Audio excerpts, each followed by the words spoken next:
நம்ம வீட்டு கிச்சனை யோசிச்சு பாருங்க. நம்ம வீட்டுல அம்மா இல்லனா பாட்டி அரிசியும் உளுந்தையும் ஊற வச்சு மாவு அரைப்பாங்க. நல்லா புளிச்ச இந்த மாவுல இட்லி, தோசை, ஆப்பம் போன்ற விஷயங்களை நம்மளுக்கு செஞ்சு கொடுப்பாங்க. இததான் ஃபெர்மெண்டட் ஃபுட்ஸ்னு சொல்றோம். இது நம்மளுக்கு ஒரு சூப்பர் ஃபுட். முக்கியமா இந்த மாதிரி ஃபெர்மெண்ட் ஆன ஃபுட்ல இருக்க ப்ரோபயோட்டிக்ஸ், இது நம்ம வயித்துல இருக்க நல்ல பாக்டீரியாக்களை வளர செய்து இது நம்ம உணவை செரிக்க வைக்கிறதுக்கும் கட் ஹெல்த், அதாவது சிறுகுடல் பெருக்குடல் ஆரோக்கியத்துக்காகவும் ரொம்ப முக்கியமானது இந்த ப்ரோபயோட்டிக்ஸ்.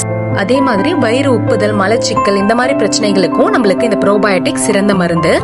அது மட்டும் இல்ல, இந்த மாதிரி புளித்த உணவுகள் நம்மளுடைய இம்யூன் சிஸ்டத்தை பலப்படுத்துது, நியூட்ரிஷன் அப்சார்ப்ஷனையும் அதிகப்படுத்துது.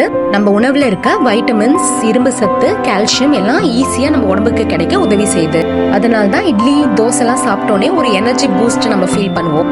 பழைய சோறு நம்ம உடம்புக்கு ரொம்ப நல்லது. இந்த பழைய சோறு ஊற வச்ச தண்ணியில இருக்கிற குட் பாக்டீரியா நம்ம உடம்புல பெருக்குடல் புற்றுநோயை வராம தடுக்க கூட உதவி செய்யுதுன்னு ஒரு அமெரிக்க பல்கலைக்கழகம் நடத்தின ரிசர்ச்ல கண்டுபிடிச்சிருக்காங்க.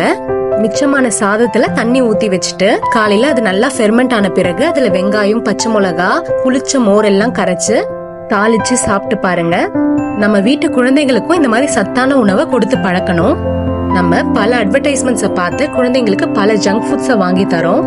ஆனா அந்த விளம்பரங்கள்ல நீங்க பாக்குற பிரபலங்களே பல டயட்டீஷியனுக்கும் நியூட்ரிஷனிஸ்டுக்கும் ஃபீஸ் கொடுத்து இந்த மாதிரி சத்தான உணவுகளை தான் அவங்க எடுத்துக்கிறாங்க. பாரம்பரியமா நம்ம அம்மா பாட்டி எல்லாம் சொல்லி கொடுத்த இந்த பழைய சோறையும் நம்ம டயட்ல கண்டிப்பா ஆட் பண்ணிக்கணும்.